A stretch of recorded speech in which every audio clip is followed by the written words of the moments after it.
Hello friends, আরেকটা নতুন ভিডিওতে তোমাদের সবাইকে জানাই অনেক ওয়েলকাম। তো এটা হচ্ছে জামাই ষষ্ঠীর ভিডিও, তো আমার এডিট করা হয়নি, তো তাই ভাবলাম চলো আজ এডিট করে ভিডিওটা পোস্ট করি। তো সকাল সকাল উঠে স্নান সেরে পুজো করে ও আর আমি দুজনেই বেরিয়ে পড়েছি বাপের বাড়ি যাবো বলে। আর খুব তাড়াতাড়ি বেরিয়েছি বলে রাস্তাঘাট ছিল একদম ফাঁকা।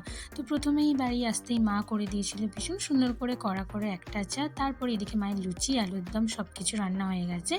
আর এই জামাই ষষ্ঠী উপলক্ষে চকলেট কেক একটা অর্ডার দিয়েছিলাম, যেটা ভীষণই সুন্দর হয়েছিল আর খেতে তো আরোই ভালো হয়েছিল। আর মা ওর জন্যই পাঞ্জাবিটা কিনেছিল, তো এটা পরেই হচ্ছে বসবে। আর এইদিকে বাপি যা যা এনেছে আমি সুন্দর করে প্লেটে সব সাজিয়ে নিয়েছি। এখানে 7 রকম ফল, মিষ্টি, লুচি, তরকারি, ওর প্যাটিস, স্যান্ডউইচ যেগুলো ভালোবাসে সব কিছুই রেডি করে নিয়েছি। তো তারপর মা যা রিচুয়াল আছে সেগুলো সব কমপ্লিট করে, দইয়ের ফোঁটা দেয়, ধান দূর্বা দিয়ে ওকে আশীর্বাদ করে। আর চিঁড়ে মুরগি আর দই এটাই হচ্ছে আসল, এটা ও আজ প্রথম খাবে, তো এইটা খেয়ে তারপর সব কিছু অন্যান্য খাবে। আর এই সমস্ত কিছু নিয়ম হয়ে গেলে তারপর মা হচ্ছে কিছু খেতে পারবে। তো মা সকাল থেকেই আজ উপোস করে আছে, তো সেই জন্যই আজ তাড়াতাড়ি এসেছি। আর মা ওকে টাকা দেয়, তো ও পরে পছন্দ মতো ওর শার্ট প্যান্ট কিনে নেবে। আর আমি মাকে দিই একটা বেড কভার সেট। সো তারপরেই হচ্ছে কেক কাটিং করে খেয়ে নিই। আর বোন আর আমি এদিকে তাড়াতাড়ি টিফিনটা করে নিই, কারণ তারপর হচ্ছে একটু মাকে রান্না হেল্প করতে হবে, কারণ অনেক কিছু রান্না আছে। তো মা আগের দিনই মাটনটা ধুয়ে ম্যারিনেট করে রেখে দিয়েছে। এখানে আমি এবার চিংড়ি মাছগুলো কেটে পরিষ্কার করে নেব। তো চিংড়ি মাছের মালাইকারিটা আমি করব, তো মাছগুলো ভালো করে ভেজে নিয়েছি। এবার ওই তেলেতেই পেঁয়াজ, টমেটো, কাঁচা লঙ্কা, গোটা গরম মশলা, আদা, রসুন, সর্ষে পোস্ত বাটা সব কিছু দিয়ে দিয়েছি দুধ। নারকেলের দুধ যদি না থাকে তো আমুল দুধও দিয়ে দিতে পারো, এটাতেও কিন্তু ভীষণ ভালো হয়। এদিকে মা করছে মাছের মাথা দিয়ে মুগের ডাল। আর আমার চিংড়ি মাছের ঝালটা প্রায় হয়ে এসেছে, এবার একটু ঘি আর গরম মশলা দিয়ে এটা আমি নামিয়ে নেব। তো তোমরা এবছরে জামাই ষষ্ঠীতে কে কী রান্না করলে আমায় নিচে কমেন্ট করে জানিও।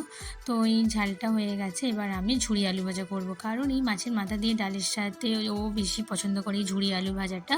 তো কারি পাতা দিয়ে আলুটাকে ভেজে নিয়েছি। এবার এর মধ্যে একটু ঝুড়ি ভাজা বোনকে আনতে বলেছিলাম, মানে বাদাম দেওয়া যে ছোটো ছোটো ঝুড়ি ভাজা হয়, তো এটা এর সাথে মিশিয়ে একটু ওপর থেকে চাট মশলা দিয়ে দেবো। আর এই দিকে হচ্ছে আজকের মেন জিনিস মানে মাটন। তো মাই মাটনটা করছে, আর এদিকে ততক্ষণ আমি মাছ দুটো ভেজে নেবো, মানে পমফ্রেট ফ্রাই। এটা আমি আদা, রসুন, গোলমরিচ, হলুদ গুঁড়ো, লঙ্কা গুঁড়ো সব কিছু মাখিয়ে রেখে দিয়েছিলাম। তো এই মাছ দুটো করলে আমাদের সমস্ত রান্না কমপ্লিট হয়ে যাবে। তো 12টার আগেই রান্না কমপ্লিট হয়ে গিয়েছিলো, তাই ভাবলাম একটুখানি পোলাও করি, কারণ মাটন দিয়ে পোলাওটা খেতে দারুণ লাগে। সো ফাইনালি আমাদের সমস্ত রান্নাবান্না কমপ্লিট। তো মা এবার ওর প্লেটটা সাজিয়ে দেবে বলে সব কিছু গুছিয়ে নিচ্ছে। তো আজকে হচ্ছে ফার্স্ট ও খাবে, তো তারপর আমরা হচ্ছে সবাই খাবো। এবার তোমাদের সাথে আজকে মেনুটা শেয়ার করি। এখানে ভাত, পোলাও, ঝুড়ি আলু ভাজা, পমফ্রেট ফ্রাই, মাছের মাথা দিয়ে মুগের ডাল, চিংড়ি মাছের মালাইকারি, খাসির মাংস, পায়েস, চাটনি, গোলাপ জামুন, পান আর হচ্ছে আমদই। তো ভীষণ খুশি, কারণ এই সমস্ত খাবারই হচ্ছে ওর ফেভারিট। তো তারপর আমি, বাপি, বোনও খেতে বসে যাই। আর এত কিছু খাবারের পর তো একটু স্পাইট খেতেই হবে। আর মা এত কিছু রান্না করলো, কিন্তু মা হচ্ছে কিছুই খাবে না, কারণ ষষ্ঠীতে মায়ের হচ্ছে নিরামিষ, মা লুচি আলুর দম খাবে। তো তারপর খেয়ে দিয়ে রেস্ট নিয়ে বিকালবেলায় রেডি হয়ে গেছি, এখন যাব হচ্ছে পিসির বাড়ি। তো আমার বোনের হচ্ছে এটা ফার্স্ট জামাই ষষ্ঠী, তো ভাবলাম চলো আজকে একটু ঘুরে আসি, আর দিদাকেও সাথে নিয়ে নিয়েছি। তো তারপরে মিষ্টি দোকান থেকে মিষ্টি একটুখানি মাজা কিনেই চলে এসেছি। আর এই জায়গাটা তো ভীষণ সুন্দর, ছোটোবেলায় এই মাচাতে এসে আমরা বসতাম। তো প্রথমেই বোন হচ্ছে আমাদের শরবত দেয়, আর এই শরবতটা কিন্তু দারুণ হয়েছিল। তো তারপর পিসি একে একে নানা রকমের ফল কেটে দেয়, মিষ্টি, সন্দেশ, সাথে দই দেয়। তো এই সমস্ত কিছু খাওয়া দাওয়া কমপ্লিট করে আমরা চলো একটু বাইরে ঘুরতে যাই। আর এই জায়গাটা কিন্তু ভীষণ সুন্দর। আর ছোটোবেলায় এসেই পুকুরেই কিন্তু স্নান করতাম, কলার ভেলা নিয়ে সাঁতার কাটতাম। আর এইখানটায় হচ্ছে দুধারে শুধু ঝাউ গাছ আর চারিপাশটায় সবুজ, ভীষণই সুন্দর জায়গা। তো জায়গাটা কেমন লাগলো তোমরা নিচে কমেন্ট করে জানিও।